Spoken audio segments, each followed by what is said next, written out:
Selamat kapan saja, selamat sedang berapa saja para generasi cerdas, para pribadi berintegritas.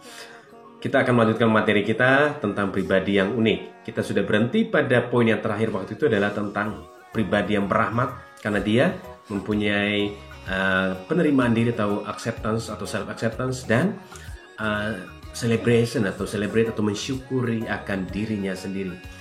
Nah, itu sebenarnya dua hal yang menjadi kunci. Nah, tapi kita akan melihat hal lebih jauh dari situ, yaitu mengenai 4 pilar atau 4 petunjuk atau 4 indikator bahwa kita adalah pribadi yang unik, pribadi yang berahmat, ya. Indikator yang pertama itu adalah mengenai self consciousness atau kesadaran diri. Ingat, kata sadar itu selalu dihubungkan dengan kemampuan rasional. Artinya pikiran kita menerima diri kita. Jadi penampilan seperti apapun, dengan seperti apapun, kondisi apapun, kita bisa menalar, ya. Berarti kita menerima diri. Pilar yang kedua itu adalah penerimaan diri. Penerimaan diri artinya gini, saya menerima diri saya apa adanya. Dengan kondisi apapun, it's me. Jadi saya menerima diri dengan kondisi seperti ini, tidak berlebihan. Nah, kemudian yang ketiga itu adalah self confidence atau penerimaan diri. Kepercayaan diri. Saya percaya seperti ini, saya melakukan ini, saya bisa melakukan ini. Dan pilar yang keempat itu adalah self assurance atau perasaan nyaman terhadap diri. Saya menggunakan apapun, saya dengan siapapun, saya berbahasa apapun, saya menggunakan kata apapun, saya bersekolah dimanapun, saya bersekolah di SMK Tarakanita, saya merasa nyaman. Bahkan saya merasa bahwa saya menjadi pribadi yang beramal. Itu, jadi camkan ada 4 pilar itu. Jadi pribadi yang unik, pribadi yang beramal. Nah, apakah kita membangun diri di atas 4 pilar tadi? Atau malah kita menjadi pribadi yang membangun diri kita di atas gambaran orang lain tentang diri kita. Banyak gambaran orang lain tentang diri kita. Contohnya body shaming, atau kita menggambarkan orang lain pada hal fisik, pada hal atau pada persoalan ras atau golongan. Jadi jangan pernah membangun diri atau berusaha untuk membangun diri kita tuh di atas gambaran orang lain tentang diri kita. Dasar kamu gemuk, akhirnya kita menjadi rendah. Dasar kamu hitam, dasar kamu albino, dasar kamu. Jangan pernah membangun diri di atas gambaran orang lain. Dan juga jangan membangun diri di atas gambaran kita yang ada mengenai idola kita. Misalnya kita mengidolakan salah satu aktor Korea, atau menjadi salah satu aktris Korea. Kita tidak akan pernah menjadi diri kita karena kita membangun diri di atas gambaran kita tentang orang lain. Jadi ingat, menerima diri bukan hal yang mudah.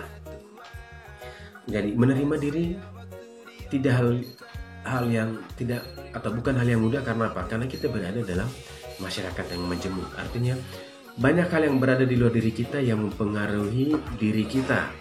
Salah satu contoh mengenai ras, mengenai pergaulan, mengenai hobi, mengenai apapun.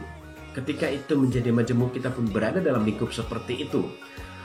Hobi orang seperti ini karena dia mempunyai duit yang banyak. Hobi orang kemana-mana karena dia mempunyai duit yang banyak, dia mempunyai hobi yang banyak. Dan juga kita hidup dalam lingkup perkotaan dengan kemajuan teknologi yang pesat, juga dengan pergaulan variatif, dengan lifestyle yang begitu cepat berubah. Nah, ingat, hati-hati, ya. Tapi kita harus menerima diri kita apa adanya. Ingat, tidak ada pelajaran yang mempelajari kalian untuk menjadi diri. Anda menjadi guru, Anda menjadi pelajaran itu sendiri. Jadi jangan pernah ingin menjadi orang lain. Berusaha menjadi diri sendiri. Nah, yang menjadi pertanyaan refleksi adalah, apakah nilai seseorang itu tergantung atau dinilai dari kecantikan atau ketampanan atau gantengan, atau justru dinilai dari sikap hidup, perilaku, atau keteladanan atau contoh? Nah, ketika saya memberikan pertanyaan refleksi ini, kalian tahu mana yang menjadi faktor bahwa seseorang itu dinilai bagi orang lain atau bernilai paling tidak bagi diri sendiri, yaitu perilaku atau keteladanan hidup. Jadi kalau kita mempunyai teladan hidup yang baik, maka orang pun akan memberi atau menghargai kita. Itu. Jadi sekali lagi, ketika kita menerima diri, maka kita pun berada pada satu sisi di mana kita menjadi pribadi yang mempunyai sisi bahwa kita bernilai bagi orang lain. Sekali lagi, jangan pernah menjadi orang lain, ataupun jangan juga menjadi orang karena kata-kata dan perilaku orang. Ya, kamu harus seperti ini. Padahal kita mempunyai konsep yang baik tentang diri kita. Dan juga jangan juga menjadi rendah diri karena kita lahir dalam keluarga yang mungkin secara ukuran orang lain itu tidak sempurna. Misalnya kita lahir dari dalam keluarga yang tidak utuh, atau keluarga yang tidak sesuai lagi dengan konsep keluarga yang utuh. Tetapi ingat, kembalilah kepada diri yang sempurna, diri yang berharga. Karena apa?